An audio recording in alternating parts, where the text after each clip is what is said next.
저녁에 어떤 부분을 제가 여러분들하고 같이 말씀을 나눠야 될까 좀 이제 생각을 하다가 이제 둘 중에 하나인데, 지금 우리가 가장 잘못 이해하고 잘못 알아왔던 부분, 이제 그 부분이 사실은 이제 이게 확실해져야 다른 부분도 이제 다 확실해지는데, 이게 뭐냐면 하나님의 아들에 대한 개념이거든요. 하나님의 아들. 이제 하나님의 아들에 대한 이 부분이 클리어져야 그 복음이 깨달아지는 거죠. 사실은. 이제 부활은 어느 정도 여러분들이 감이 잡히신 것 같기도 하고, 그죠? 부활에 대해서는 이 부활이 맞는 것 같다. 부활에 대한 인지라고 할까? 부활에 대한 개념은 어느 정도는 여러분들이 이제 잡히실 수 있을 것 같다는 생각도 들어요. 그런데 이제 부활이라는 게 우리가 개념적으로라도 이해가 된다고 할지라도 가장 중요한 부분이 그 복음은 하나님의 아들에 관한 약속이거든요. 그러니까 하나님의 아들에 대한 이 부분이 풀려야지 되는 거예요, 사실은. 그 복음은 하나님이 그의 선지자들을 통하여 성경이 미리 약속하신 누구에 관한 거라고요? 그의 아들에 관한 거다. 그러니까 그 복음은 그의 아들에 관한 거예요. 그죠? 그러니까 그 복음은 그의 아들에 관한 약속을 성경에 미리 해주신 거다. 그거잖아요. 그죠? 그러니까 그의 아들에 대한 이 부분이 풀려야 되는데, 이제 우리 생각에는 하나님의 아들이 계셔서, 태초부터 하나님이 계시고 하나님의 아들이 계셔서 하나님의 아들 보고 야 네가 좀 갔다 와. 그래서 하나님의 아들이 오셨다가 가신 것처럼 이렇게 지금까지 신학적인 교리가 그렇게 되어져 있단 말입니다. 그런데 우리가 그 복음이 들어오면 이게 깨달아지면 깨달아질수록 더 확실해지는 부분이 뭐냐면 하나님에 대한 부분이죠. 그죠? 그리고 하나님과 하나님의 아들에 대한 이 부분이란 말이에요. 자, 그래서 오늘은 요한복음 17장 3절을 한번 보시기 바랍니다. 3절. 제가 오늘은 어떻게 할까 좀 생각을, 내일은 이제 세미나를 하니까 오전부터 제가 저녁까지 그냥 쭉 하니까, 그러니까 이제 이게 그냥 금방 이렇게 메이크 센스가 되면서 그렇구나라고 이렇게 쭉 갈 수가 있는데, 여기서는 제가 이제 이렇게 예배만 이런 식으로 하다가 보니까 처음부터 이렇게 쭉 이어서 하지를 못했잖아요. 그죠? 그러니까 이게 아마 가장 중요한 부분인데, 요거를 여러분들하고 함께 나누고 가야겠다. 가기 전에 이 부분이 이제 좀 확실하게 되면 좋겠다 하는 마음이 있습니다. 그게 하나님의 아들에 대한 개념이에요. 하나님의 아들에 대한 개념. 요한복음 17장 3절을 보시면 거기 뭐라고 기록이 되어 있냐면, 이 영생은 이렇게 시작되죠. 이 영생은 곧 유일하신 참 하나님과 아버지께서 보내신 자 예수 그리스도를 아는 것입니다. 그렇게 되어 있죠. 그죠? 네. 그러니까 여기서도 보면 영생은 곧 부활 생명이잖아요. 그죠? 그러니까 영생은 부활 생명이고 영생은 곧 구원이고 그래요. 그죠? 그러니까 구원은 유일하신 참 하나님을 알아야지 돼요. 그죠? 근데 유일하신 참 하나님만 알아가지고 되는 게 아니라 유일하신 참 하나님과 아버지께서 보내신 자 예수 그리스도를 아는 것이다. 자, 이게 비밀이에요. 유일하신 참 하나님과 아버지께서 보내신 자 예수 그리스도를 아는 것이, 이게 그 복음의 신비라는 거죠. 신비. 아버지께서 아들을 보내셨다. 그러니까 이제 항상 우리의 개념 속에는 어떤 개념이 있었느냐면, 항상 우리는 하나님을 딱 생각하면 하나님은 성부가 계시고 또 누가 계세요? 성자가 계시고 그다음에 성령이 계세요. 그죠?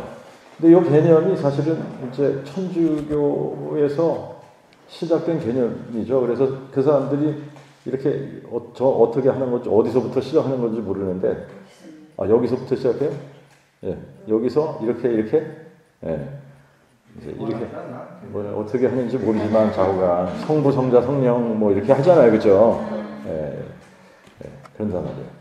그래서 이제 이 개념, 하나님에 대한 이 개념, 이게 성부가 계시고 또 성자가 계시고 성령이 계셔서 이 성부가 성자를 보내셔서 이 성자 하나님이 세상에 오셨다가 세상에 계실 때에 이제 성부를 부르실 때는 어떻게 해야지 돼요? 아버지. 그리고 항상 아버지께서 아들에게 뭘 주셨다. 또 아버지께서 아들을 보내셨다. 이런 식으로 우리가 이제 생각을 해왔었다라고 하는 겁니다. 그런데 이 개념, 하나님의 아들에 대한 이 개념만 여러분들이 딱 정리가 되면 성경에 왜 이렇게 기록이 되어 있는지가 이거는 너무나 분명한 거예요. 그러니까 오늘은 그 가장 중요한 부분을 제가 여러분들하고 좀 나누도록 할게요. 자, 여기에는 1절부터 보면 예수께서 이 말씀을 하시고 눈을 들어 하늘을 우러르시되 아버지여 때가 이르렀사오니 아버지의 아들을 영화롭게 하사 또한 아버지의 아들도 아버지를 영화롭게 하옵소서. 아버지께서 아들에게 주신 모든 자에게 영원한 생명을 주게 하시려고 만민을 다스리는 권세를 아들에게 주셨으니 이 영생은 곧 유일하신 참 하나님과 아버지께서 보내신 자 예수 그리스도를 아는 것입니다. 그러니까 여기서 계속 보면 예수님이 뭐라 그래요? 아버지요 라고 불러요. 그죠? 아버지요. 또 아버지께서 아들에게 주신 모든 자 이런 식으로 표현을 한단 말입니다. 그러니까 너무나 당연하게 우리가 삼위일체가 맞구나라고 생각을 하는 거죠. 태초부터 성부가 계시고 성자가 계셔서 이 성자 하나님이 이렇게 오셔서 아버지요 라고 한다라고 생각을 하는 겁니다. 그죠? 이제 다른 부분을 봐도 이거는 뭐 꼭 다르지 않아요. 꼭 다르지 않는데 베드로전서 1장 3절에도 보면 찬송하리로다. 우리 주 예수 그리스도의 아버지 하나님이 그의 풍성하신 긍휼대로 예수 그리스도를 죽은 자 가운데서 다시 살리심으로 우리를 거듭나게 하사 상소망을 갖게 하시며 항상 보면 우리 주 예수 그리스도의 아버지 하나님이 그러잖아요. 그죠? 그러니까 이제 이 부분을 여러분들이 잘 생각하시고 오늘 이제 제가 여러분들에게 나누는 말씀을 잘 이해하시고 난 다음에 들으시면 이게 이제 이렇게 기록되는 게 너무나 당연하다라고 생각하실 수 있어요. 자, 보세요. 우리 주 예수 그리스도의 아버지 하나님이 이렇게 표현이 되죠. 그죠? 예수 그리스도가 누구인지를 우리가 알고 나면 이렇게 기록하는 게 너무나 당연한 거예요. 너무나 당연한 거예요. 자, 그런데 여기서도 보니까 우리의 거듭남이 뭐하고 연결이 되어 있죠? 예수 그리스도의 부활하고 연결이 되어 있는 거예요. 자, 우리의 거듭남은 뭐하고 연결이 되어 있다? 예수 그리스도의 부활과 연결이 되어져 있다. 그러니까 예수 그리스도의 부활이 없으면 우리의 거듭남이 있다 없다? 없다. 없어요. 이제 오늘 아침에 우리가 뭐에 대한 이야기였습니까? 구원은 곧 뭐라고요? 부활이다. 부활은 곧 구원이다. 그잖아요. 그죠? 그러니까 우리가 구원받았다는 것은 우리가 부활 생명을 받았다. 이 얘기예요. 이 얘기. 그러니까 거듭남도 마찬가지죠. 거듭났다는 얘기는 우리가 뭐 받았다는 얘기예요? 구원받았다는 얘기죠. 그러면 부활 생명을 받았다는 얘기 아닙니까? 그죠? 근데 예수님이 부활하시지 않으면 우리가 거듭날 수 있다 없다? 없다. 예수님이 거듭나지 않으면 우리가 구원받을 수 있다 없다? 없다. 똑같은 얘기예요. 예수님이 부활하지 않으면 우리에게 부활 생명이 있다 없다? 없다. 그죠? 그러니까 이 부활하고 우리의 거듭남하고는 정확하게 이게 같이 가는 겁니다. 예수님이 부활하셔서 예수님의 부활로 우리가 거듭나게 됐다. 이렇게 되는 거예요. 자, 그런데 사람들이 헷갈리는 부분이 뭐냐면 예수님이 누구냐? 도대체 예수님과 하나님과의 관계가 이게 어떤 관계지? 이거를 설명하기 위해서 신학자들이 만들어낸 교리가 삼위일체죠. 그래서 태초부터 성부가 계시고 성자가 계시고 성령이 계셨는데 이분들은 각각 다른 펄슨, 인격체라고 설명을 하는 겁니다. 다른 인격체를 가지셨는데 신격에 있어서 하나다. 이런 표현이에요. 그죠? 다른 person이다. 다른 분이다. 이제 다른 분이라고 표현을 하는 겁니다. 다른 분. 그러니까 성부는 성자가 아니다예요. 삼위일체에서는. 자, 그렇게 표현을 하는 겁니다. 그래서 항상 언제나 성부와 성자, 성령은 태초부터 같이 계셨어요. 이렇게. 그렇게 설명을 하는 거예요. 그래서 성부가 성자를 보내신 거라는 거죠. 보내셔서 성부의 보내심을 받고 성자가 우리에게 오셨다가 가신 거다. 이렇게 이제 우리가 항상 생각을 해왔던 부분이죠. 그죠? 자, 그런데 이제 그 복음이 깨달아지고 나서는 제가 그 복음이 깨달아지기 전에도 성경을 많이 읽던 사람 중에 한 사람이에요. 근데 그때는 이게 안 보였단 말입니다. 이게 안 보였던 거예요. 그러니까 제가 뭘 가르쳤죠? 삼위일체를 가르친 거예요, 저도. 삼위일체를 저 나름대로, 이렇게 가르치면 메이크 센스가 되겠구나 싶어가지고 가르쳐 오던 사람이에요. 근데 그 복음이 딱 깨달아지고 나니까 몇 가지가 확실해지는데, 성경의 엑기스는 그 복음이다. 성경의 엑기스가 그 복음이라면 기독교에서 가르치는 모든 교리는 다 그 복음이래야 돼요. 교리는 성경에서 뽑아오는 거잖아요. 그죠? 중요한 부분들을. 그러니까 성경의 엑기스가 그 복음인데, 우리가 교리를 이야기하면서 그 교리가 그 복음하고 연결이 안 되면 이게 문제인 거예요. 근데 죄송하지만 제가 신학을 했어요. 이제 신학 공부를 했습니다. 그죠? 신학 공부를 했는데 아마 저만 이렇게 얘기하는 게 아닐 거예요. 그 복음이 딱 깨달아지고 나면 신학적인 교리들이 그 복음하고 따로 놀고 있어요. 교리는 교리대로 있는데 그 복음이 아니야, 이게. 그 복음은 이 교리 안에 들어가 있질 않아요. 그러면 문제인 거 아닙니까, 이게? 그잖아요. 그래서 사실 신학적인 그 교리들이 어떤 면에서는 상당히 그 신학을 하지 않은 사람들에게는 이게 좀 어렵게 느껴지는 학문 중에 하나입니다. 왜 그러냐면 그 복음이 싹 빠지니까 이게 어떻게 돼요? 신학적인 교리들이 신을 갖다가 집어넣긴 했어요. 그렇지만 우리가 모르는 신을 갖다가 설명을 하려고 하다 보니까 모르는 걸 설명할 때는 쉬워집니까? 어려워집니까? 어려워지는 거예요. 어려워져. 그래서 이 신학적인 교리들이 아주 단순하고 쉬운, 그래서 그 신학적인 교리들을 우리가 이야기하다가 보면은 이게 그 복음을 얘기하고 있구나. 이거는 그 복음이네? 라고 이게 딱 이해가 되어져야지 되는데도 불구하고 너무 쉽고 간단하게. 그런데 어떻게 해요? 너무 어렵게 신학적인 교리를 써놨어요. 그러니까 이거를 읽으면 철학을 공부하는 것 같은 그런 기분이 드는 거예요.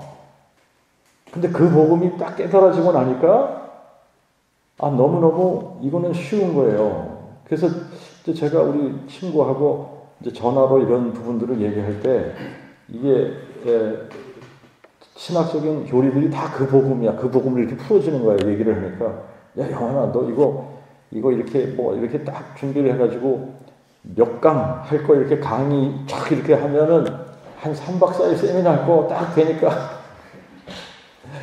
이 친구는 세미나를 좋아하는가 봐. 맨날 세미나.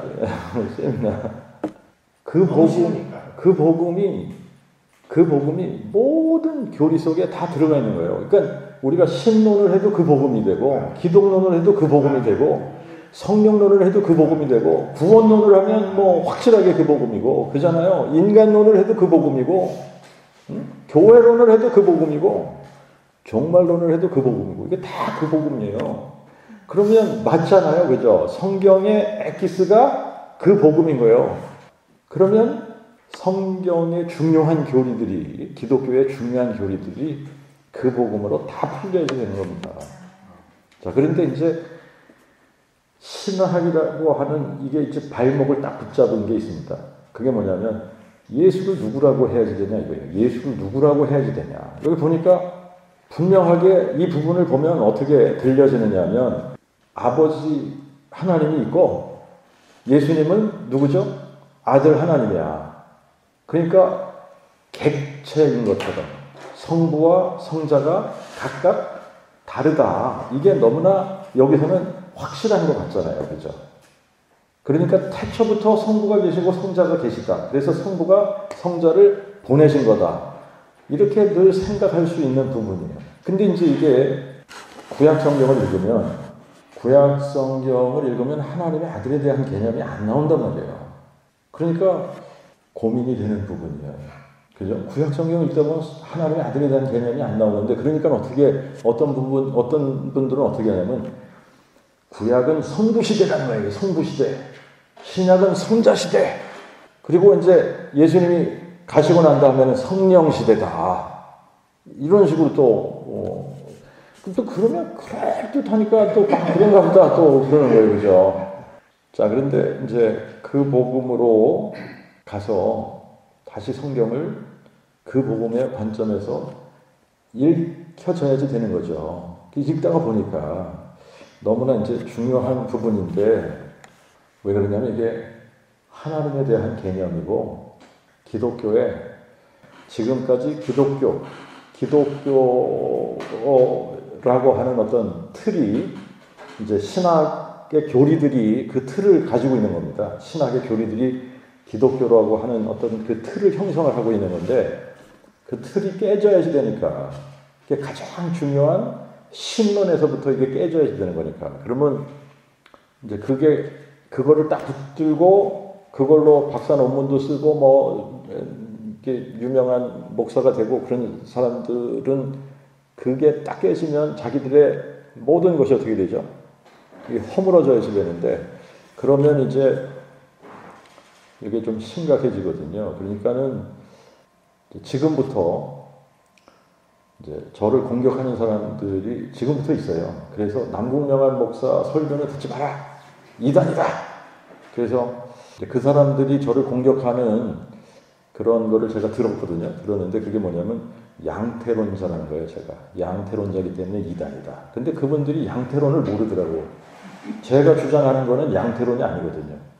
근데 그분들은 제가 양태론자래요. 그러면서 저를 이단이라고 하는 거예요. 근데 여러분들이 질문을 해보셔야 되는 부분이 어떤 부분이냐면, 이제 이거는 1세기부터 있었던 질문이죠. 그 예수를 누구라고 할 거냐 이 질문인데, 그러면 예수를 누구라고 할 거냐?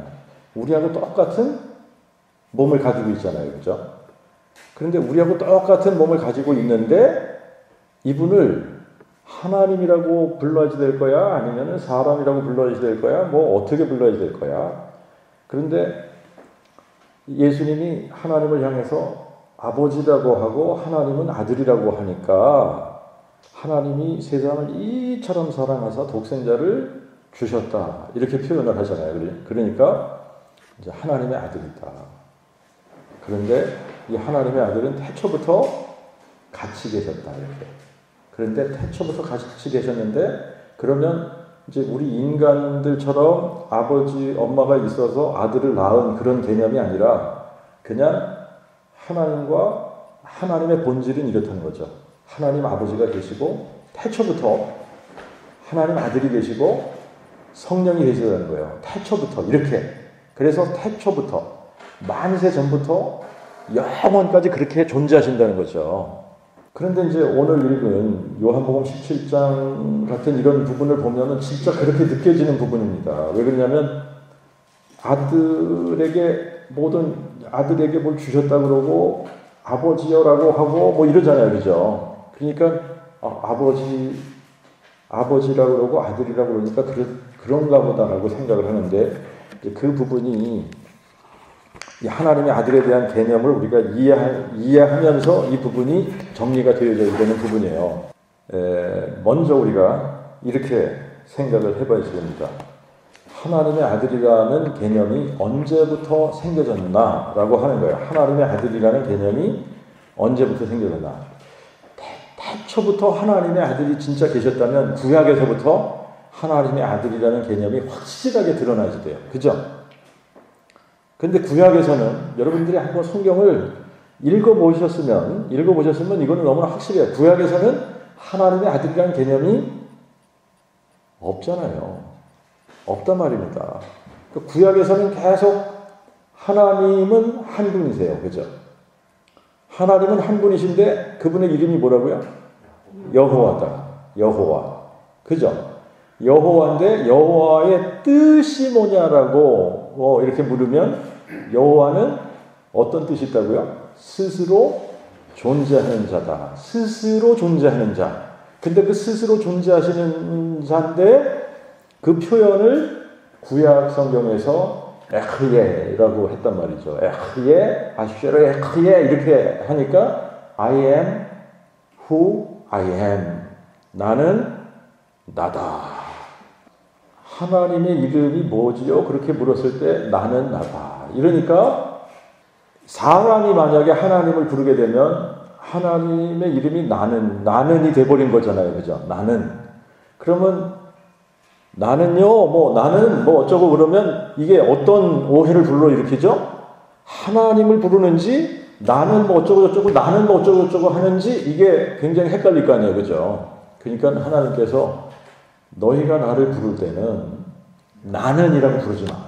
너희가 나를 부를 때는 나는이라고 부르지 마. 그런데 테트라그라마톤이라고 그래서 원래 히브리어는 모음이 없는 자음만 있는 언어였어요. 그런데 이제 마소라카들이 나중에 이게 자음만 있으니까 너무 힘들어. 그러니까 이게 모음을 갖추는 게 좋겠다. 그래서 모음을 만들어낸 겁니다. 그런데 분명한 거는 하나님이 모세에게 가르쳐 주신 거기 때문에 모세는 확실히 아는 거예요. 그죠?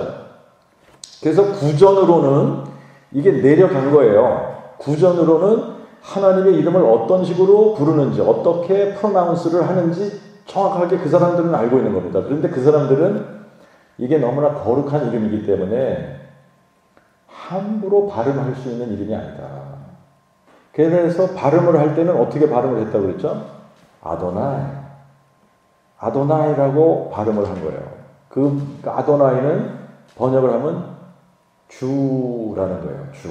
주로 발음을 한 거예요. 주님 이렇게 발음을 한 겁니다. 이것도 문제인 게 왜 그러냐면 주님이라는 단어가 있잖아요. 그죠? 그러니까 주님을 얘기할 때는 진짜 주를 얘기하는 건지 하나님의 이름을 부르는 건지 이게 또 헷갈리잖아요. 그죠? 그래서 이제 전수 성경은 그 부분을 확실하게 한 겁니다. 이걸 전부 하나님의 이름을 여호와로 다 번역을 했기 때문에 근데 이제 개역 성경도 마찬가지긴 해요. 그죠? 한글 성경은 그거는 잘한 거야. 그런데 이제 미국 성경은 그 트래디션을, 그 전통을 그냥 이어받았어요. 히브리식 그 전통을 이어받아서 그거를 영어식으로 번역을 할 때는 Lord, 대문자 Lord, L-O-R-D로 아도나이 하고 발음을 하도록 그렇게 해버린 거예요. 그죠? 자, 그런데 나는 그러면 이게 헷갈릴 수밖에 없죠. 그죠? 그러니까 너희들이 나를 부를 때는 3인칭으로 불러라. 그러면서 3인칭으로 우리에게 주신 건데 그거를 자음만 쓰니까 그거 발음을 하는 방법이 어떻게 발음을 하는지 아무도 모른다 이렇게 된 거예요. 요드해 바해라는 거거든요. 요거를 이제 요게 다 자음이에요. 자음인데 어떤 학자들은 이게 야훼 이렇게 해야 된다. 그다음에 어떤 학자들은 여호와다. 그러니까 이제 헷갈리기 시작하는 거죠. 그죠? 어떤 사람들은 이렇게 하고 어떤 사람은 저렇게 하고. 이것도 헷갈리게 되긴 됐습니다만 어쨌든 여호와든 야훼든 야하와든 하나님께서 우리가 부를 때에 이거는 우리가 모르기 때문에 그렇게 하는 거니까 이해하실 거라는 생각은 듭니다. 그런데 이제 그 마소라 학파 중에 어떤 유대인 랍비가 기독교로 개종을 하면서 이거는 오랫동안 우리만 알고 있던 트래디션이야. 그런데 내가 이거를 너희들에게 알려줄게. 예호와라고 발음하는 거야. 그래서 여호와. 아무튼 그렇습니다. 그런데 그게 테트라그라마톤이라는 거를 보면은 그게 뭐냐면 3인칭 단수로 비동사 3인칭 단수로 그러면 어떻게 되냐면 first person 1인칭은 I죠. 2인칭은 you죠.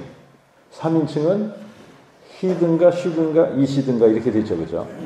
그런데 3인칭 단수니까 he가 되는 거죠. 그죠? 그런데 그분은 영원부터 영원까지 he니까 he is. 지금 he is. 그죠? 그는이에요. 그는이다. 그는. 그런데 그분은 과거에도 he잖아요. 그러니까 he was. 그 다음에 앞으로도 he. 그러니까 he will be. 이렇게. 그래서 he is, he was, he will be. 지금도 계시고 전에도 계셨고 장차 오시리. 이런 의미가 있다. 이거를 또 다른 말로 하면 어떻게 돼요? 시작과 끝이다. 처음과 나중이다. 알파와 오메가다. 이렇게 이런 의미가 있다라고 하는 겁니다. 그게 여호와의 이름의 뜻이라는 거죠. 여호와의 이름의 뜻이다. 그죠? 여호와의 이름의 뜻인데, 그런데 이제 구약에서 여호와는 몇 분이냐? 한 분이다. 한 분 여호와다. 구약에서는 너무나 이게 정확한 거예요. 나 외에는 다른 신이 없다. 나 외에는 다른 신이 없다. 하나님은 한 분 하나님인데 그분의 이름은 여호와다. 이게 너무나 구약 성경에서는 너무나 분명한 하나님에 대한 가르침이에요. 하나님에 대한 가르침. 여기서는 하나님이 계시고 하나님의 아들이 계신 이런 컨셉이 없다라고 하는 겁니다.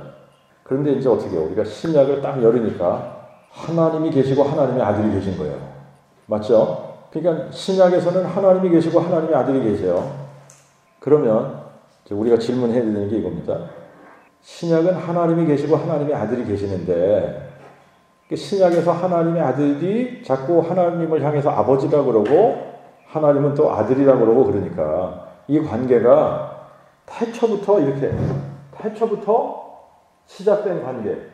그래서 태초부터 아버지가 계시고 아들이 계신데 아버지가 아들을 보내서 이렇게 오셔서 여기서도 계속 아버지라고 부르고 아들이라고 이렇게 하나보다. 이런 식으로 생각을 해왔던 겁니다. 그게 삼위일체 개념이에요. 그죠? 자, 그런데 그게 아니다. 그게 아니다. 라는 거예요. 자, 그게 아니다. 요거를 이제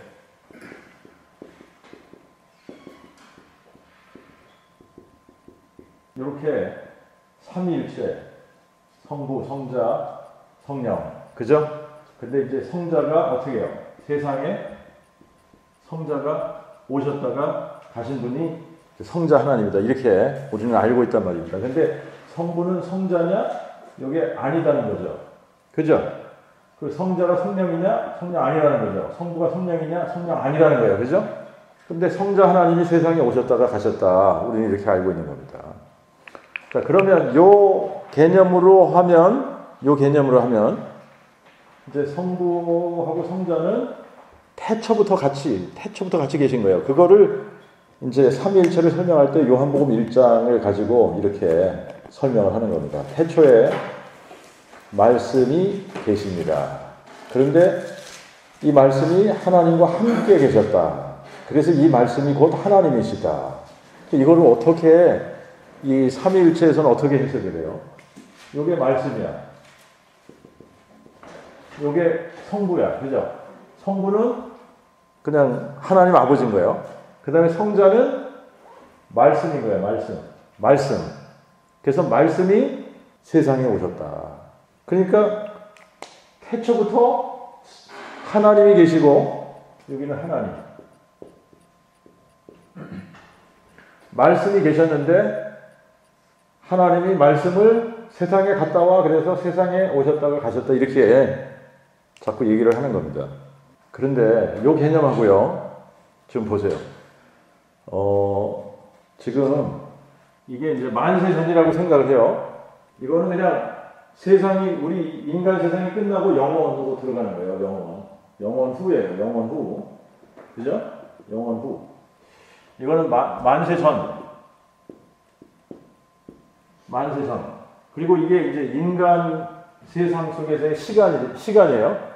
그러면 이 태초에, 여기가 태초입니다. 이 태초에 하나님은 이렇게 존재하신 게 아니라 하나님은 그냥 한 분이세요. 한 분.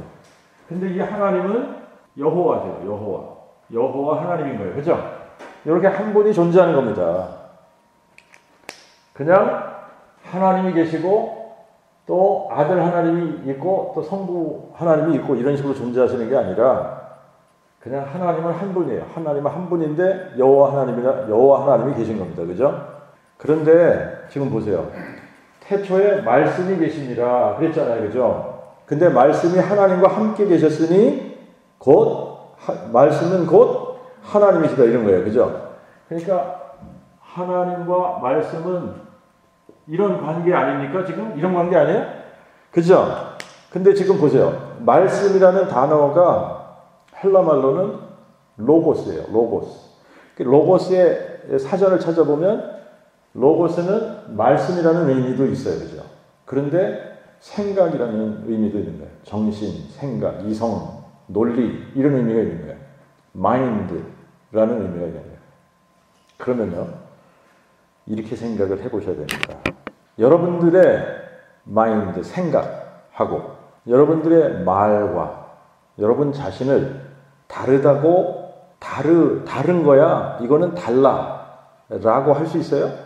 따로 분리를 해가지고 말씀은 그냥 말씀이야. 나의 생각은 나의 생각이야. 나의 말은 그냥 나의 말이야. 나는 나고 이렇게 분리할 수 있냐고요. 분리가 안 되죠. 분리가 안 되는 거예요. 그러니까 하나님과 하나님의 말씀을 분리할 수 있는 겁니까? 안 되는 거죠? 안 되는 거예요. 그러니까 말씀이 계시는데 말씀이 하나님과 함께 계셨다고 하는 거예요. 여러분의 생각은 여러분하고 함께 있는 거 아닙니까? 나의 생각은 나와 함께 있는 거예요. 언제나. 그러니까 하나님과 하나님의 말씀은 언제나 함께 있는 거 아니에요? 그러니까 말씀이 곧 하나님이시다 이렇게 한 겁니다. 자, 그러면 그가 태초에 하나님과 함께 계셨고 그러니까 이게 따로 있다고 생각을 하는 거예요. 그냥 옆에 있다 이렇게 옆에 보좌 우편에 있다라고 생각을 하는 겁니다. 그게 아니란 얘기죠. 만물이 그로 말미암아 지은 바 되었으니 지은 것이 하나도 그가 없이는 된 것이 없느니라. 그런데 그러면 보세요. 하나님 이꼴 말씀 이꼴 하나님이라고 1절에서는 그렇게 해놨단 말입니다. 그러면 14절에 보세요. 말씀이 육신이 되어 우리 가운데 거하심에 이렇게 돼 있죠. 그러면 말씀이 육신이 됐다고 했을 때에 말씀이 육신이 됐다라고 했을 때 말씀은 말씀은 곧 하나님이니까 말씀 대신 뭘 집어넣을 수 있죠? 하나님을 집어넣을 수 있죠. 그러니까 하나님이 육신이 되어서 우리 가운데 거하시니까 그러니까 지금 보세요. 어떤 요거는 인간의 시간이라고 했죠. 인간의 시간의 흐름이에요. 이 인간의 시간의 흐름 속에 어떤 한순간에 지금 하나님이 뭐가 되신 거죠? 사람이 되신 거예요. 그죠? 자, 이거는 너무나 이제 중요한 겁니다. 자, 하나님은 영원 전부터 영원 후까지, 영원부터 영원까지 하나님은 존재하시는 거예요. 그죠? 그런데 어떤 한 시점에 인간의 이 3차원 세계에 누가 들어오신 거죠? 하나님이 들어오신 거예요. 그죠? 하나님이 들어오셔서 사람이 되신 거 맞죠? 자, 그런데 그러면 이 하나님은 사람으로 쏙 들어오셔가지고 하나님이 사람으로 이렇게 되셨다라고 생각을 하면 안 된다는 얘기예요. 아셨어요? 그러니까 이렇게 되신 게 아니라 하나님은 영존하신 분이잖아요. 그죠? 그러니까 하나님은 계속 영존하신 하나님으로 계속 계시는 거죠. 그죠? 그죠? 이거를 계시록 22장에서는 뭐라고 그러냐면 뿔이라는 거예요. 이게 뿔이에요. 뿔이. 그런데 여기서 이렇게 딱 사람이 되시는 순간에 이분은 뿔이면서 동시에 뭐가 된 거예요? 자손이 된 거죠. 그러면 이 개념하고 같아요? 틀려요? 다르죠. 다른 거예요. 자, 그러면 지금 1장 14절에서도 뭐라 그러냐면 말씀이 육신이 되어 우리 가운데 거하심에 이거예요. 말씀이 지금 하나님이 사람이 돼서 우리 가운데 오시니까 우리가 누구를 본 거죠? 지금 우리가 볼 수 있는 하나님은 누구예요? 지금 영으로 계신 하나님이에요? 아니면 사람으로 오신 하나님이에요? 사람으로 오신 하나님을 지금 본 겁니다. 그러면 이 사람으로 오신 이 하나님은, 자, 이제 우리가 잘 한번 생각해 보세요. 사람으로 오신 하나님은, 저는 이제 사람 대신 하나님을 얘기하는 거예요. 사람은 요때 계셨어요? 안 계셨어요? 안 계셨죠? 그러니까 사람은, 여러분, 지금 이게 신비라는 거예요. 그래서 사람은 피조물 맞아요? 자, 이분은 창조주시죠? 창조주 하나님이에요. 그죠? 그 창조주가 피조물이 되신 거 맞아요? 신비 아닙니까 이게? 뿌리면서 자손이라는 거예요. 그러니까 하나님이시면서, 이분은 하나님이시면서 동시에 뭐예요? 하나님의 아들이시라는 거예요. 아들. 그러니까 이게 어떻게 가능하냐? 이게 가능하지 않은 겁니다. 인간의 지혜나 인간의 그 어떠한 한계에서는 이거는 불가능한 얘기예요. 그러니까 어떻게 만들어 놓은 거죠? 인간의 한계로 하나님을 어떤 식으로 만들어 놓은 거죠? 이런 식으로 만들어 놓은 거예요. 이거는 불가능한 거야. 그러니까 너무나 불가능하니까 어떻게 설명을 한 거예요? 이런 식으로 설명을 한 거예요. 그래서 너희들 이렇게 안 믿으면 너희들 다 이단이야, 이렇게 하는 거예요. 그런데 보세요. 여기에다 가둘라 이거 아닙니까? 네, 이런 틀을 짜놓고 하나님을 여기다 가두는 거예요. 그죠? 그런데 보세요. 지금 하나님의 능력은 우리의 한계를 넘어서는 겁니다. 그러니까 하나님만 하실 수 있는 거 이게. 자, 그래서 하나님께서 이렇게 하셨는데, 그러면 하나님이 계시면서 사람이 되셨어요. 그죠? 사람은 둘 중에 하나잖아요. 그죠? 아버지가 있고 엄마가 있고 그 사이에서 아들이 태어나는 거 아닙니까? 그렇게 태어나는 거예요. 다 그렇게 태어나는 거예요. 그러니까 하나님은 이걸 아시기 때문에 내가 너희들한테 갈 때는 어떻게 하겠다는 거예요? 동정녀 탄생을 하겠다는 거예요. 여자의 후손으로 가겠다는 거예요. 처녀가 잉태해서 아들을 낳겠다는 거예요. 처녀가 잉태해서 아들을 낳으리니 그 이름을 뭐라고 그러더라고요?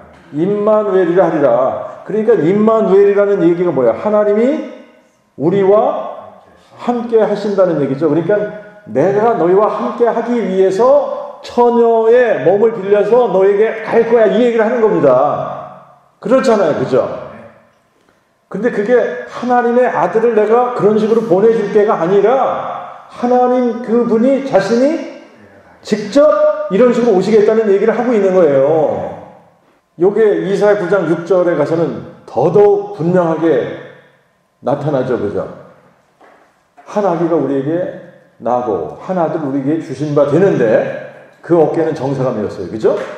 그리고 그의 이름을 뭐라고 해야? 기묘자라, 모사라, 전능하신 하나님이라, 그 다음에 영존하시는 아버지라, 평강의 왕이라. 그 영존하시는 아버지가 몇 분이냐고요? 한 분이잖아요. 그런데 자꾸 이렇게 하면 영존하시는 아버지가 몇 분이 되는 거예요? 그러니까 이게 그 복음 바깥에서 그 복음이 안 되고 자기네 인간이 만들어낸 복음으로, 자, 이것도 너무나 심각하죠. 그죠? 이게 그래서 정말 기독교에 이거를 흔들어 버리는 이런 일이 이게 있을 테니까 이게 이제 저에게 상당히 그 큰 많은 공격들이 올 것이 예상이 됩니다만 어쨌든 이게 무너지면 참으로 큰 틀이 무너지는 거예요. 그죠? 자, 하나님에 대한 교리 아닙니까? 이게 하나님에 대한 신론이란 말이에요. 이게 신론을 이런 식으로 가르치면서 유대교는 유일신을 섬기는 거고 기독교는 삼위일체의 하나님을 섬긴다. 우리가 섬기는 신은 삼위일체의 신이야 뭐 이러면서 이거를 가르친단 말이죠. 자, 그러니까 이게 얼마나 지금 잘못된 틀인가를 우리가 좀 생각을 해봐야지 되는 부분이에요. 자, 그러면 우리가 지금 이 하나님, 태초부터 계신 이 하나님은 여호와 맞죠? 여호와 하나님. 전능자 맞죠? 영존하신 아버지 맞죠?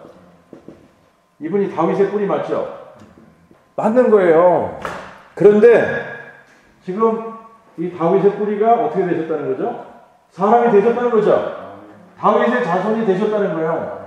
다윗의 자손이 되셨는데 다윗의 자손만 되신 게 아니라 하나님의 아들도 되신 거예요, 이게.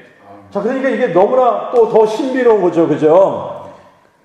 그러니까 하나님이 뭘 예언하신 거냐면, 내가 처녀의 몸을 통해서 사람으로 만들어질 텐데, 그럴 때에 다윗의 혈통으로 할 거야. 다윗의 혈통. 그러니까 다윗의 혈통으로 사람이 되실 때는 다윗의 아들이 맞는 거예요. 그죠?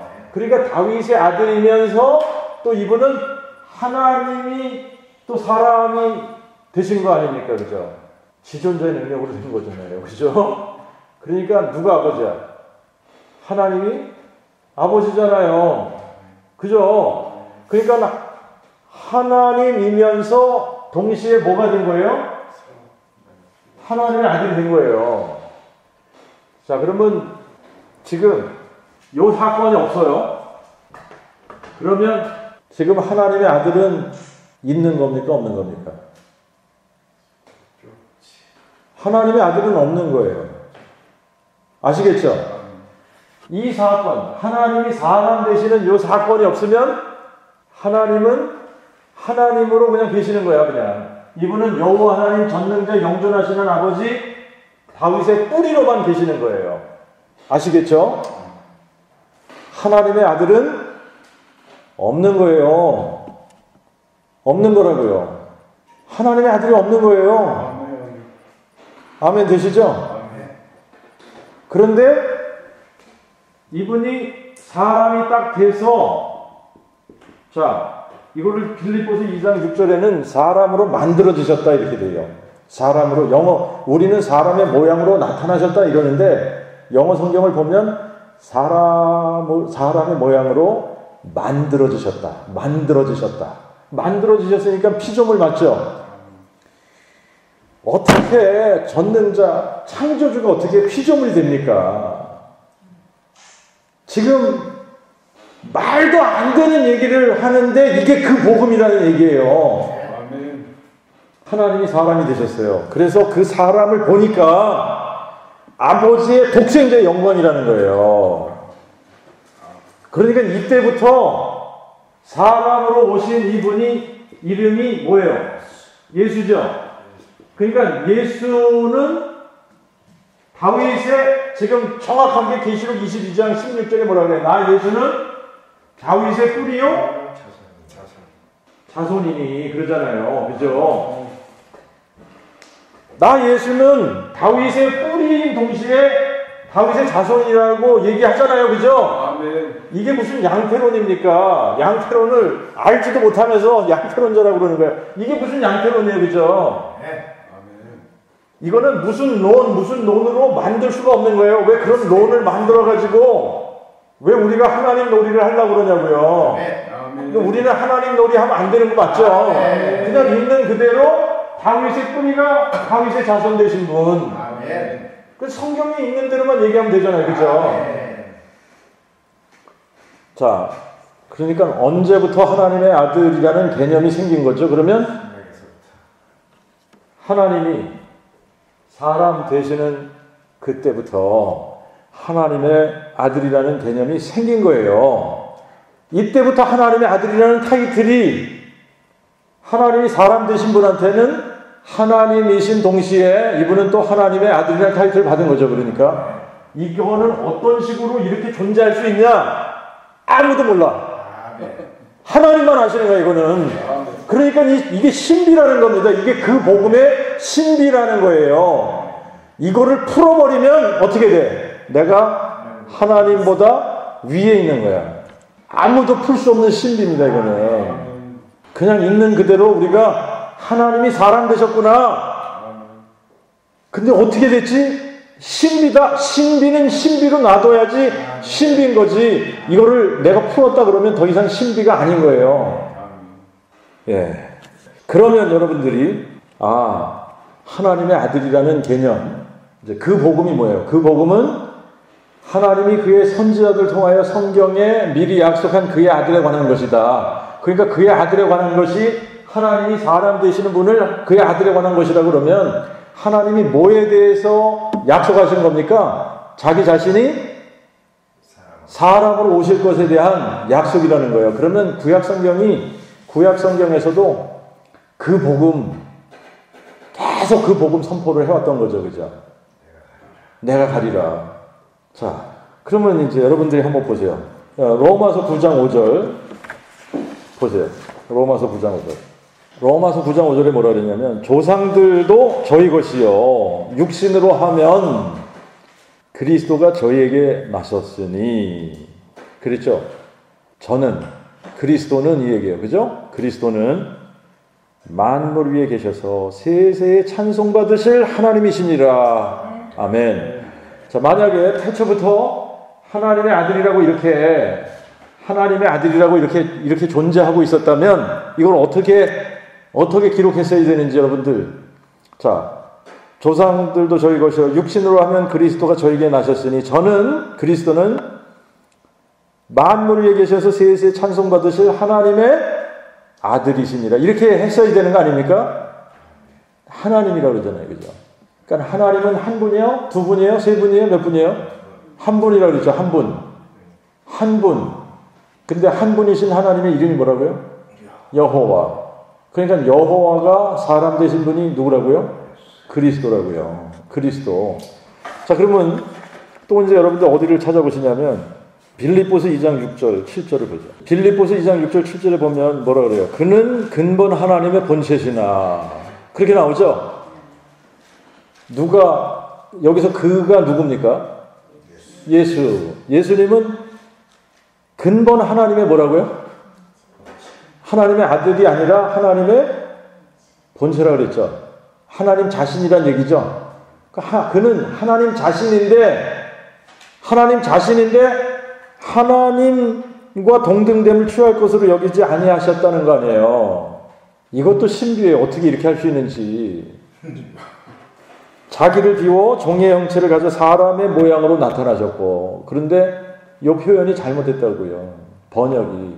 사람으로 만들어지셨다는 거예요. 사람으로 만들어지셨다. 맞잖아요. 사람으로 만들어진 거 맞죠? 사람은 피조물이잖아. 우리는 만들어진 거지. 그잖아요. 그죠? 그러니까 그분이 창조주 하나님인데 사람으로 만들어지셨다는 얘기를 하고 있는 거예요. 그게 그 복음이라는 거예요. 이거를 골로새서 2장 9절을 가서 보세요. 골로새서 2장 9절. 골로새서 2장 9절에 뭐라고 그랬어요? 그리스도 안에는 신성의 모든 충만이 육체로 거하시고, 그렇게 나오지 않았나요? 신성의 모든 충만.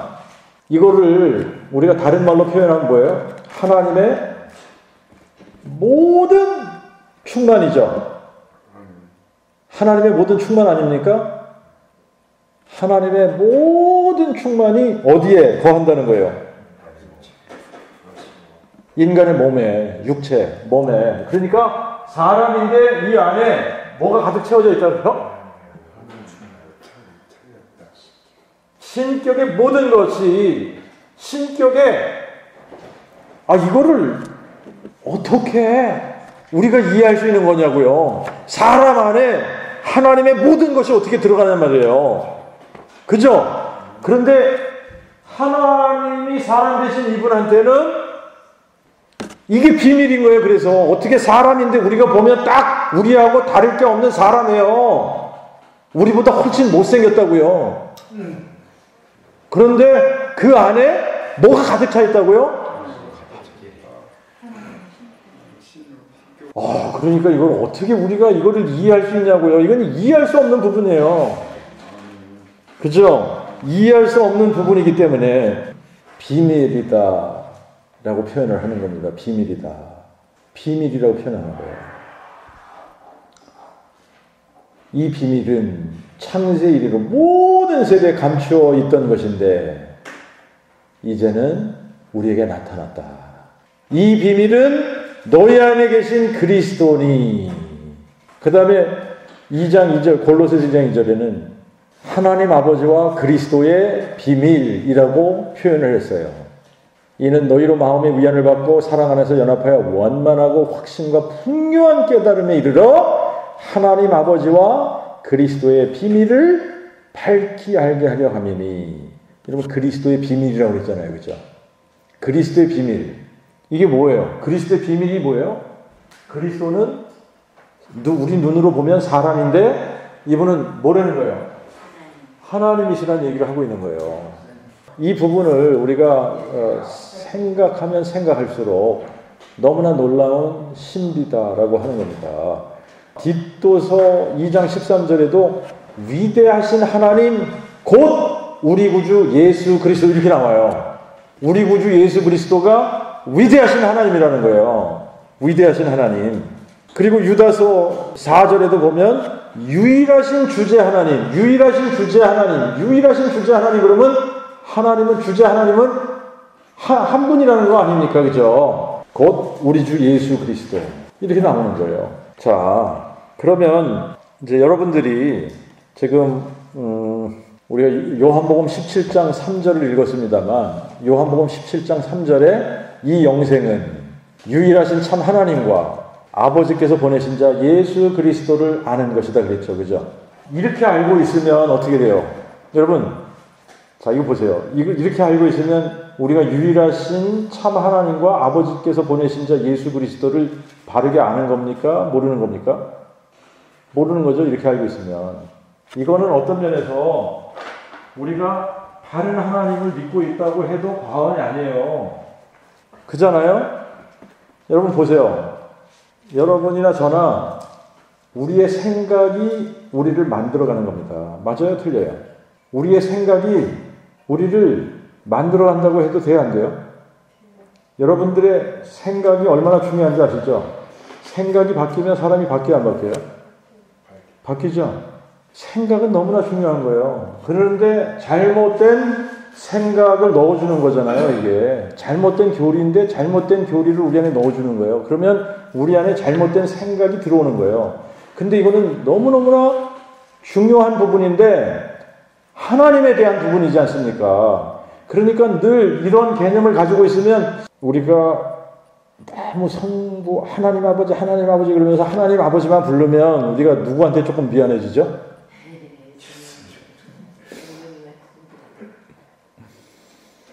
사실이 아니에요. 사실 아니에요? 그래서 이제 우리가 알아야 되는 게 그 복음은 항상 동일한 그 복음인데 시제와 인칭이 다르다라고 하는 겁니다. 시제는 타임라인을 이야기하는 겁니다. 그죠? 과거, 현재, 미래 이런 식으로. 그죠? 하나님께서 구약에서 그 복음을 선포하실 때는 그 복음이 누구에 관한 거라고 그랬죠? 아들에 관한 거. 하나님의 아들에 관한 거. 근데 하나님의 아들은 그 개념이 하나님이 사람 되시는 분에 대한 거란 말이에요. 그러니까 구약에서는 항상 그분이 사람이 되실 거다. 이거잖아요. 그죠? 그러니까 둘 중에 하나로 쓰여진 거예요. 선지자들을 통해서 얘기할 때는 그가 사람이 되실 거야. 3인칭으로 쓰여져야죠. 그죠? 3인칭 미래형으로 쓰여지든가 아니면 여호와 하나님께서 직접 말씀하시는 것처럼 선지자를 통해서 말씀을 하시지만 당신이 직접 우리에게 말씀하시는 것처럼 나는 여호와라 이러면서 이렇게 1인칭으로 쓰실 때가 있어요. 그러면 어떻게 돼요? 1인칭 미래형이 되겠죠. 그죠? 구약에서는 그래요. 그런데 신약을 딱 열으니까 이게 어떻게 바뀌어야 됩니까? 예수님이 그 복음을 선포하고 계시잖아요. 예수님이 그 복음을 선포하실 때는 어떻게 해주세요? 내가 그니라. I am he. 내가 처음부터 말하여 온 자니라. 그러니까 그분이 기적을 베푸실 때에도 인간은 할 수 없는 기적들을 베푸시는 거예요. 그러면서 그 기적들을 통해서 뭘 계속 말씀하시는 겁니까? 내가 그니라. 그런데 이제 그거는 그러면 1인칭 현재형이 되는 겁니다. 그죠? 1인칭 현재형이 되는데 구약에서 선포하신 것은 내가 사람이 돼서 사망을 삼키고 승리할 거야. 이거를 선포하신 거예요. 이거를 미래형으로. 그런데 내가 그니라. 내가 사람이 돼서 갈 거야까지는 그분이 성취를 하셨으니까 내가 그니라. 이거는 1인칭 현재형이지만 내가 사망을 삼킬 거야는 어떻게 하셨어야지 돼요? 미래형으로 써야지 되죠. 그래서 인자는 사람들에게 넘겨져서 많은 고난을 받고 죽임을 당한 후에 3일 만에 다시 살아나리라. 이거는 1인칭 미래형으로 쓰여진 거죠. 그죠? 그런데 이분이 죽은 자 가운데서 부활하시고 난 다음에는 이거는 항상 이제 사도들이 선포를 하는 거니까 사도들은 제3자 아닙니까? 그러니까 어떻게 돼요? 3인칭 과거형이 되는 거예요. 그러니까 예수님은 분명하게 자기 자신이 하나님이 사람 되신 분임을 선포한 겁니다. 그게 그 복음이라고요. 그게 그 복음. 그런데 그거를 유일하게 알 수 있는 방법은 딱 하나밖에 없다고 그랬죠. 부활 사건이다. 이분이 정말 우리의 구원인가?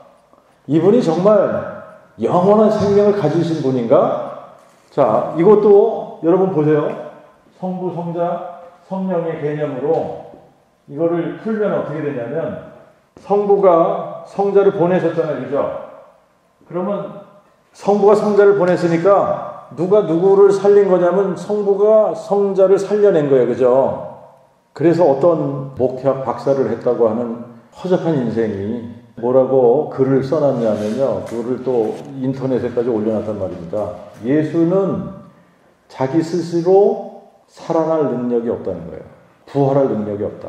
그리고 죽은 지 사흘이 되면 썩어서 구데기가 득실득실 하다는 거죠. 그래서 살아날 능력이 없다. 자기 스스로 살아날 능력이 없다는 거예요. 자, 그러면 뭐를 안 믿는 게 되냐? 예수님이 자기 자신에 대해서 뭐라고 그랬어요? 나는 부활이요 생명이니 그랬죠. 그럼 예수님은 부활이요 생명이 아닌 거예요. 다른 분에 의해서 다시 살아나게 된 거지. 자기 자신에게는 어떤 능력이 없는 거죠? 부활의 능력이 없는 거예요.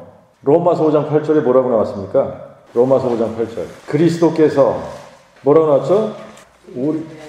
우리가 아직 죄인 되었을 때 그리스도께서 우리를 위하여 죽으심으로 하나님께서 우리에 대한 자기의 사랑을 확정하셨다. 자, 싱가포르의 형제가 요 구절을 딱 읽어주는데 여기서 뚫렸어요. 죽은 거는 누가 죽었습니까? 그리스도께서 죽으셨다고 그래요. 근데 우리에 대한 자신의 확증은 누가 하셨다는 거예요?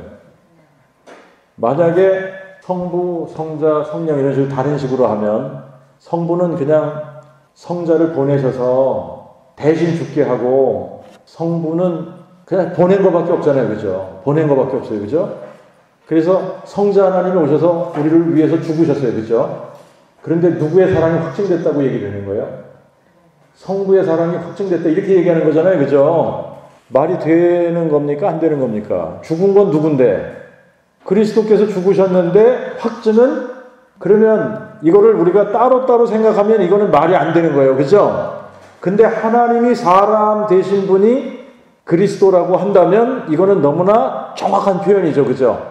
하나님이 자기의 사랑을 확증해 주기 위해서 뭘로 오신 거죠? 사람으로 오신 거예요. 그죠? 그래서 우리를 위해 죽어주심으로 말미암아 자기가 우리를 얼마나 사랑하는지를 확증을 해주신 겁니다.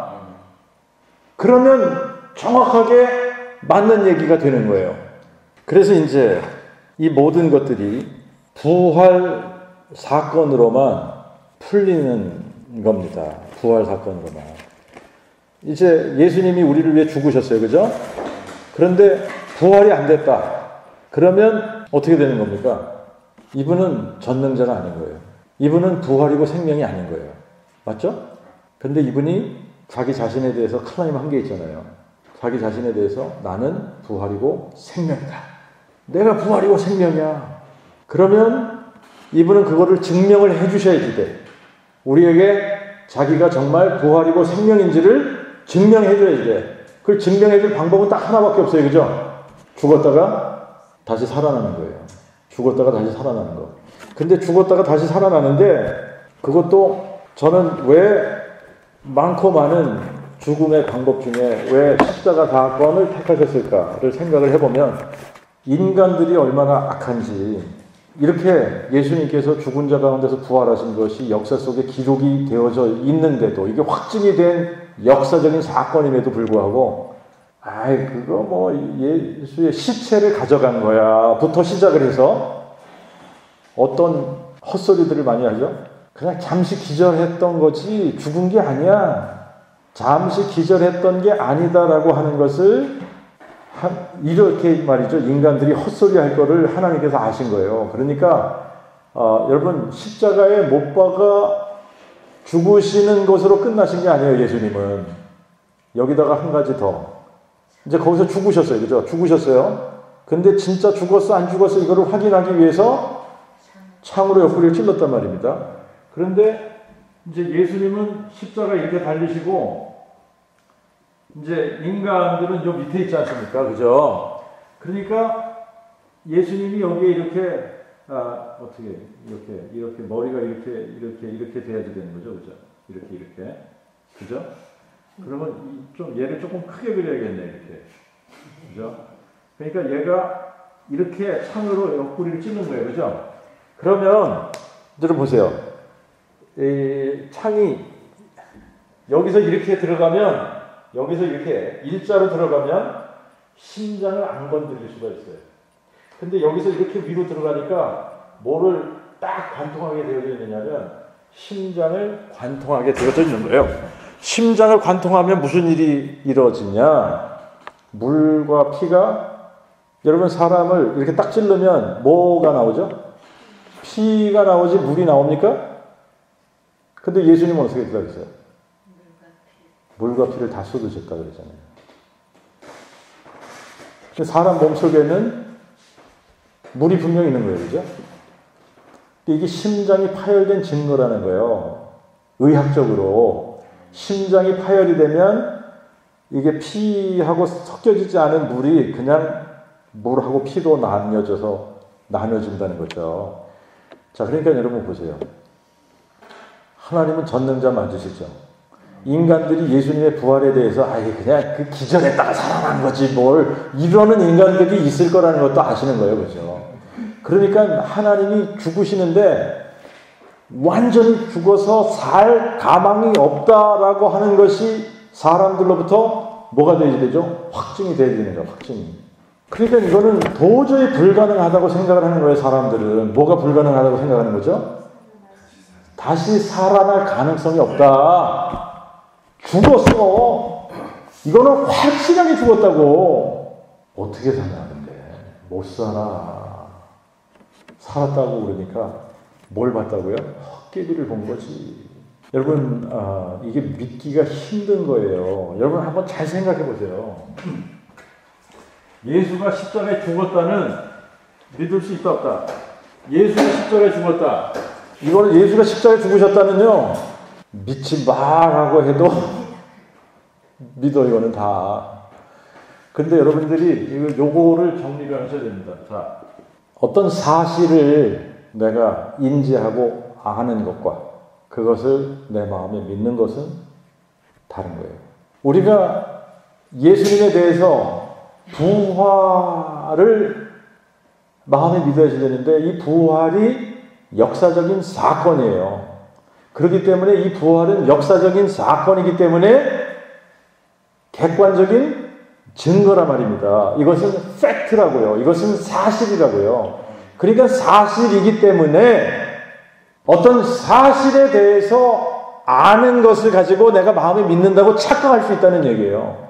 근데 그 사실을 그냥 사실로 아는 것과 그것을 마음에 믿는 것은 다른 거다라고 하는 거죠. 구원은 어디에서 이루어지느냐? 예수님이 죽은 자 가운데서 부활하셨다는 것을 마음에 믿을 때 예수가 죽은 자 가운데서 살아나셨구나.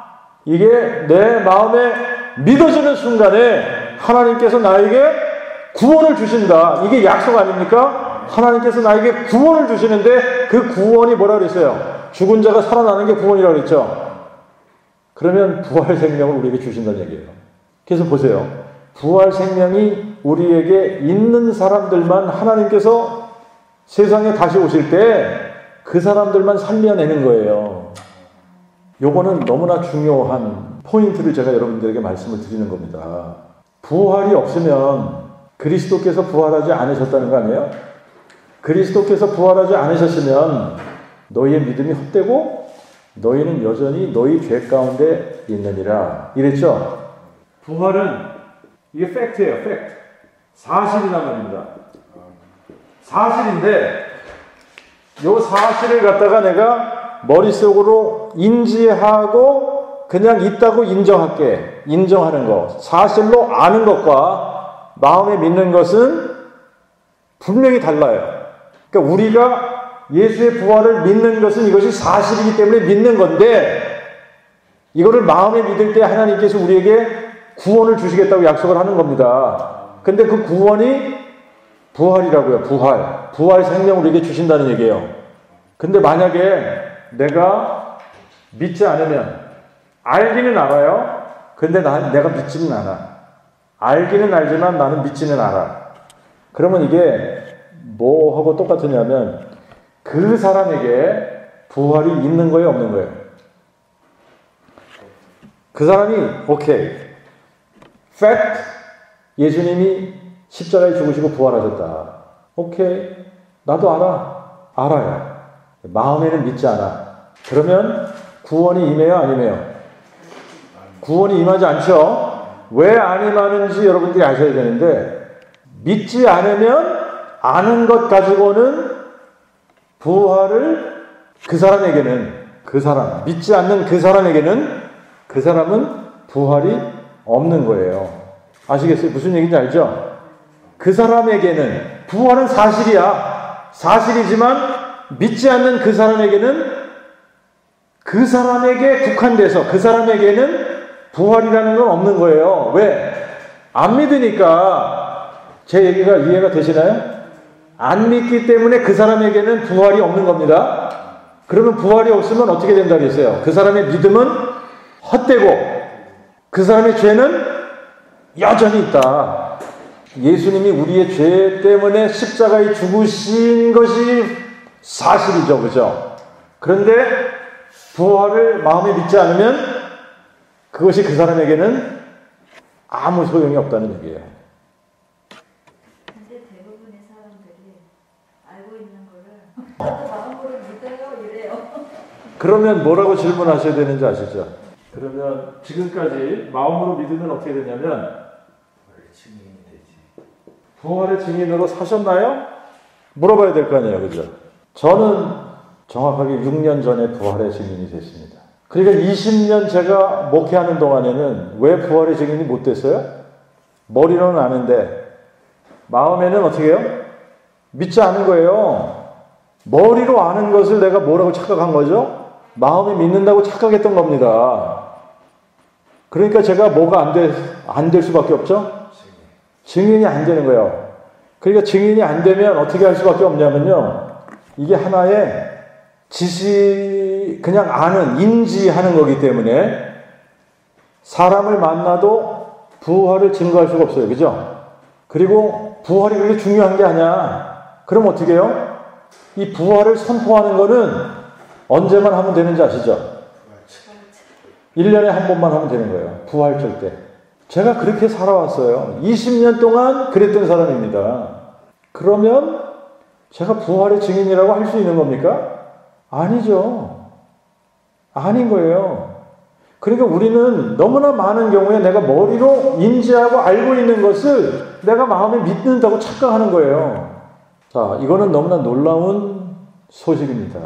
하나님이 사람 되셨다라고 하는 이 소식은 너무너무 놀라운 소식이에요.